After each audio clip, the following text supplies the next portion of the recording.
I think the first thing when I came to know that I'll be speaking over here is that I was actually cursing my stars because I know nothing about economics.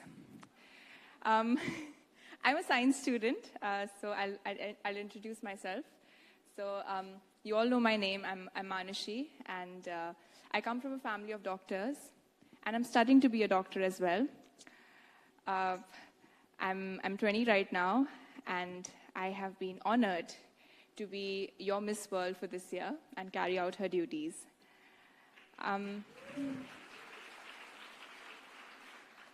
Growing up, I had a very normal childhood, like any Indian girl from a middle-class family would have. I got my education, I had my siblings, and then suddenly overnight my life changed, and now I'm here.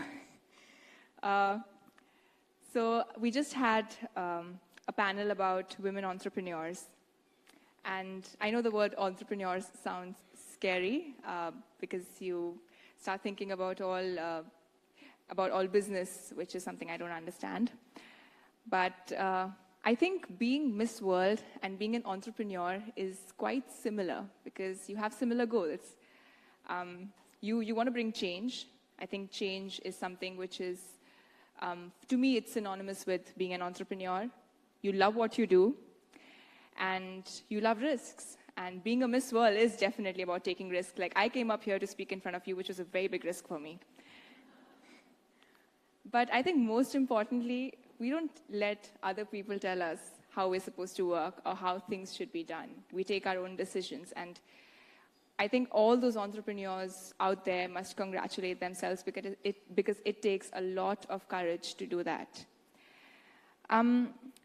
Women are doing wonders as entrepreneurs. Recently I read in Kerala about a system called Food on Wheels. It was providing employment to women, so they would provide tiffins and nutritious food to people who wanted to work. But, out of all these wonderful entrepreneurs, I think one such wonderful woman is my mother. It's not hidden from the world how much obsessed I am with her. We all are with our mothers. But I believe that all mothers are entrepreneurs. And I did look up, I'll be very honest, I looked up the definition of an entrepreneur on Google. we have the head of Google here, right? So, just on stage. So I looked it up on Google, and I realized that being a mother is very similar to being an entrepreneur, because you set up a system which is a family, and you invest, you take risks, and you actually have the most important job of rearing up the future of not your family or not of an individual, but of the entire world. And that is a very tough and a very risky job to do. So for me, all mothers are entrepreneurs. On the Miss World stage, in my top 5 round, I remember when I didn't know what was happening that day. It just felt like another rehearsal to me. And the moment I reached to top 10, that is when I saw my parents, I saw my family in the crowd, because I was trying to spot them the whole while. And they were coming down to give an interview. And at that moment, I knew it. I knew I was going to do something great tonight. And the moment I reached to top 5, I remember someone telling me that, it's all right what happens tonight. Don't be nervous, because you've come to top 5 and you've made history. You are the top 5 in Miss World 2017, which is a big, big, big thing, because coming from a girl who, being a girl who never really wore heels or who never knew how to even apply an eyeliner, it was a very big deal for me to be out there. But the moment I saw my parents and I saw how proud they were of me, I knew that even if I don't walk out with the crown, I knew I was going to be a winner tonight. And that's how my answer came at that moment. And believe me, had you asked me anything, even if you would have asked me who's the president of India, I would have said mom, because I was so emotional that time. But definitely mothers do deserve the high salaries because, like I just said, they are... I remember one thing from my economics book is that humans are the largest resource. And mothers are taking care of that resource of the largest capital any country can have, which is human capital.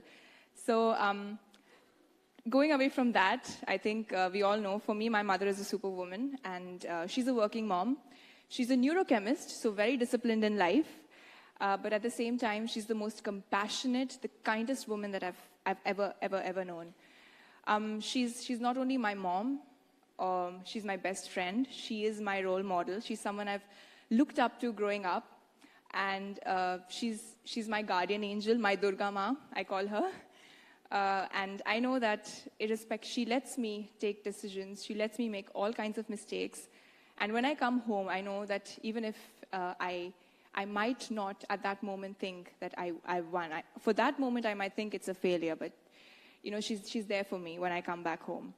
And it's not easy when you have two worlds to balance, because I'm very proud to say that she has done amazing as a doctor. She's an amazing doctor. But at the same time, she's never made me feel like she didn't have the time for me, or she's always been there for me as a mother.